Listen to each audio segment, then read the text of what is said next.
Kaya mga kabluming nanay, have life and be healthy. Andito po tayo ngayon sa town proper or city proper ng Palmerston, North New Zealand. Kasi ngayon ay sineselebrate ng buong New Zealand ang Waitangi Day. Ano po yung Waitangi Day? Napakahalaga po nito, itong araw na ito. Okay, so, pinag-aralan nila Tisayus kahapon, the Treaty of Waitangi. Okay, isa siyang lugar dito sa New Zealand. Doon po naganap ang kasunduan ng mga Maori people at white people na mga galing po sa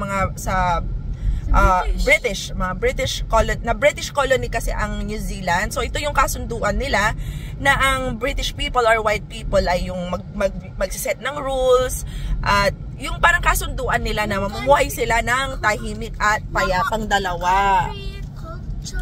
Okay, magtatandem silang dalawa. Parang yun ang naintindihan ko based sa kwento ni Tisayus. Kulang-kulang kasi yung kwento ni Tisayus. So parang ang naintindihan ko talaga doon sa very short na kwento niya is napakahalaga ng araw na ito kasi ito yung kasunduan. So ang talagang nauna talagang tao dito ay ang mga Maori people at na-colonize sila ng Britain? Anong bansa yung British tayo? UK. Britain. UK. Na-colonize sila ng UK. Hanggang ngayon naman, ang mga pera po dito ay si Queen Elizabeth. So, ito ay pinamumunuan pa rin po ng UK government. Anong tawag dito? Pag, colonize ang tawag? Colonize sila ng UK. At actually, pag may mga holiday din sa UK, holiday din dito. So, ganun. Kaya halo po ang tao dito, ang Maori people at ang mga Kiwi. Yun yung ang lahi nila ay galing ng UK o yung mga white people. So napakahalaga nito kasi ito yung Treaty of Waitangi. Yung kasunduan nila. And they still celebrated in February 6th. Okay, they always, every year daw, Waitangi Day, they celebrate or kami nakikiselebrate ngayon ng Waitangi Day every February 6 every year. Napag-aralan nila ito ni Tisayus kahapon at nakwento nga ni Tisayus. So ngayon pupunta kami sa parang plaza nila or yung park nila kasi ang daming events. Actually 10 to 2 yung events. And dami naming mga ganap sa bahay. So ngayon lang kami nakalabas. Actually patapos na 12:30 na ng tanghali. So tingnan natin kung anong maabutan nating events dito sa town proper or city proper nila.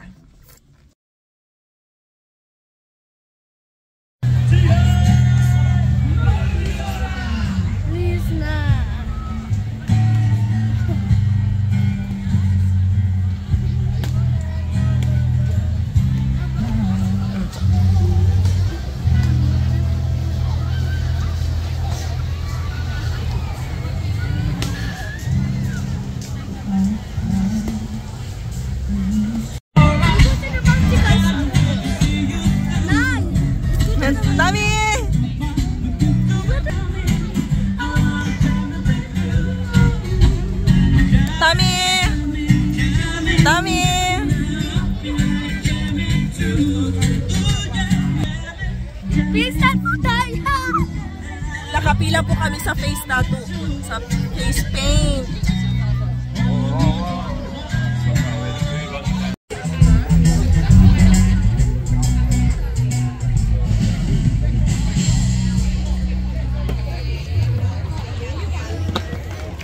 I'd like to take the opportunity to thank all of the organisers, the committee that have put us together.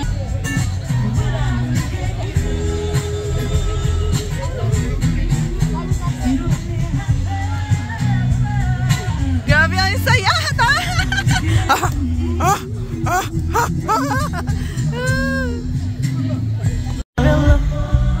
I'm a tiny Tami!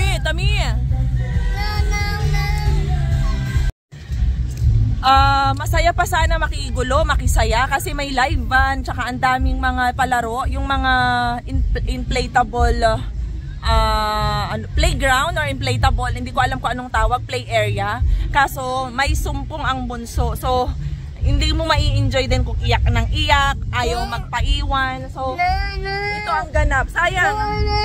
Ang ganda pa sana ng live band maki-jam. At ang dami pang tao kasi kasagsagan pa ng kasayahan. Kaso wala na. Kailangan na namin umuwi dahil may sumpong si Tamiris. Feeling ko, inaantok na to kasi oras na ng kanyang afternoon nap. It's ano ka na kasi mag 2 PM na. So, at saka, hindi rin ako maka-video kasi maraming mga bata. Ayokong may makuhanan ako na ma-off ako or hindi ko sabihin ma-technical tayo. So, hindi rin ako maka-video doon sa event. Happy Waitangi Day! Nakiki-Happy Waitangi Day po kami kasi syempre dito na kami nakatira. So kung ano ang event nila dito, event na rin namin. At kung wala itong mga holiday na ito, kung wala itong ganap-ganap na ito, wala rin kami dito. Kasi hindi ito magiging successful na bansa kung wala itong Waitangi Day. So nakiki-enjoy din kami, nakiki-holiday din kami. Actually, hindi lang kami nandito, iba-ibang lahi rin na nandito. May Korean, may Chinese, may mga nakita kong iba-ibang lahi din na nakiki-jamming din at nakiki-celebrate din sa napakahalagang okasyon na ito sa kanila. Parang Independence Day ito sa kanila or ano, napakahalaga nito kasi kahit sa school ay pinag-aaralan nila. So, Happy Waitangi Day, New Zealand! Tara! May sumpong ang bunso! So, sayang outfit. Hindi ako nakita masyado sa outfit ko. Nag-outfit pa naman ako ngayon. Hindi tayo ngayon losyang. Ay, napadaan po kami dito sa parang munisipyo. Hindi ko alam ko, parang City Hall. Yes, it's a council. Ang tawag nila dito ay City of Palmerston North Administration Building or ang kanilang council. Council po kasi ang tawag nila dito. So, hindi ko alam kung ito pa yung Panaka-City City Hall nila. Basta ang tawag dito ay Council Building.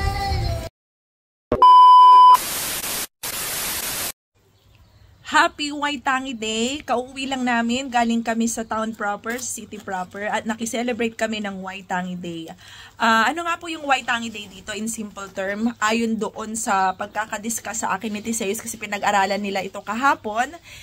It's a very special holiday po dito sa New Zealand, lalong-lalo na po sa mga Maori people. Kasi ito po yung araw ng kanilang pakikipagkasundo sa mga British people or British government na ang British ang magbigay ng rules dito sa New Zealand. Parang maging modern New Zealand itong New Zealand. So, nakipagkasundo sila sa mga British people na mag-set sila ng rules at sisiguraduhin na lahat ng mga nakatira dito sa New Zealand na kahit Maori or British man ay susundin. So, parang ito yung kasunduan na pumapayag ang mga Maori people, ang mga naunang tao dito sa New Zealand na pwedeng tumira at manungkulan at mamahala ang mga white people na galing po sa British, mga British people, mamahala dito sa New Zealand na kasama sila. So, kayon nga po, kagaya ng kanina ko pong nai-discuss sa inyo, dalawa nga po talaga ang tao po dito sa New Zealand.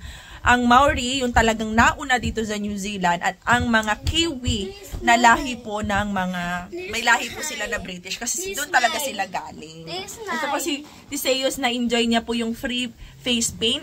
Ang ganito pong mga tattoo dito ay normal lang. Yung mga Maori people po dito, kahit po babae, ay kahit yung mga modern na Maori na, yung namumuhay na rin ng modern, ay may mga tattoo din sa mukha. Hindi